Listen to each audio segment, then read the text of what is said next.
Hi, I'm Carl. I'd like to congratulate my fellow Americans on ousting EPA Administrator Scott Pruitt.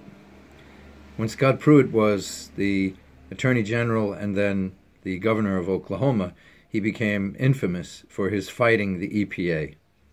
At the EPA, he rolled back emission laws, water protection laws, and convinced Donald Trump to have the United States withdraw from the Paris Climate Agreement, which was the most comprehensive agreement arranged by nations of the world to combat climate change and the destruction of our biosphere. I'm congratulating you because though he resigned of his own accord, he readily admitted that it was because he felt that he was a distraction to the work of the EPA. And that's because he was being harassed. He was being protested against. I don't advocate the death threats that he must have been receiving, which contributed to his eccentric and obsessive concerns about security, causing him to run up security debts. But I congratulate Americans for their activism. This is what it means to be American. To stand in vigilance of your government, as my father does, whom I referred to jokingly as the Sentinel, because my father is the perfect example of the model citizen involved in civic duty. He pays attention to what's happening in politics. He talks to people. He doesn't shy away from discussing politics because people think in many cultures that that's poor decorum. No, if you don't talk about politics, you can't change politics. And if you don't change politics, you don't deserve a democracy. Democracy, as I've been saying since my 20s, is not a spectator sport. It's a participation activity involved in making sure that we don't return to monarchy or to autocratism, which is actually where we're headed now. So I want to congratulate Americans and encourage them to continue the pressure. Now, put the pressure on Donald Trump. This man doesn't deserve to be in office. Indeed, he commented that Scott Pruitt had done an outstanding job. Outstanding at what? Helping to destroy our environment? And Donald Trump is allowing a former coal lobbyist, the number 2 man under Pruitt, to take over at the EPA. So things have gotten better, but they're still the worst possible scenario.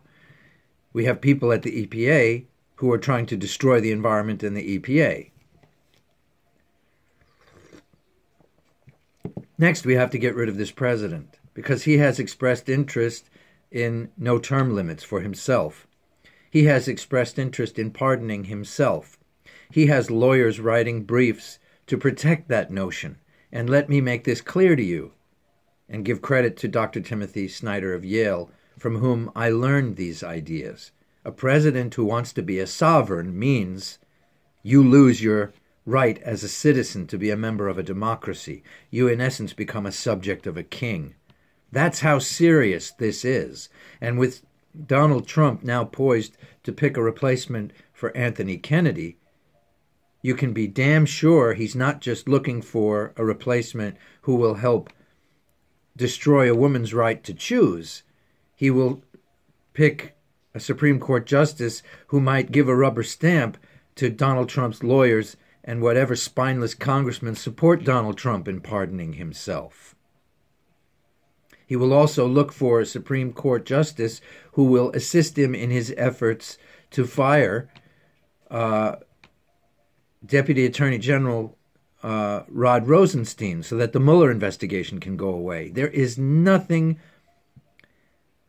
less important right now in American politics than stopping Donald Trump from doing these things, because our very democracy, as over-the-top and dramatic as it sounds, is at stake. If you don't believe me, which you shouldn't, you should test things out for yourself, as the Buddha said to do, go and listen to some of the short talks on YouTube by Dr. Timothy Snyder, who knows what he's talking about. He's an expert historian at Yale University, and he talks about what happens to your democracy if Donald Trump can pardon himself. Basically, it means he's above the law. Basically, it means, though Dr. Snyder didn't use this word, he's a sovereign. The law is now something unto him, if he can pardon himself. And the law is no longer about you and me. Indeed, what makes us Americans is that we live by law, not by fiat. We live by document of equality or fairness or the law, or all three, but not by the decree of people. We're not a nation of people. If we were, then people could be sovereign. We're a nation of laws, which allows people to be free. So congratulations, Americans, on ousting Scott Pruitt. This shows that activism works. This shows that demonstration works. This shows that tweeting and writing and talking works. This shows that this part of democracy works, the freedom of assembly and the freedom of free speech, even if they're taking away our right to free elections. And next, I tell you to apply that energy to Donald Trump. Tweet to him, talk to him, write to him. I see congressmen and senators and journalists and pundits and activists just tweeting to nobody, just saying on the internet, oh, Donald Trump is so bad. Talk to Donald Trump. Talk to him. Stand up. Stand up straight, as Jordan Peterson would say, and be a man. I can't speak for women because I'm not a woman, but I'm sure women can muster the same power. Fight Donald Trump. Don't just talk into the ether. Have courage and save your democracy. And congratulations again on ousting Scott Pruitt.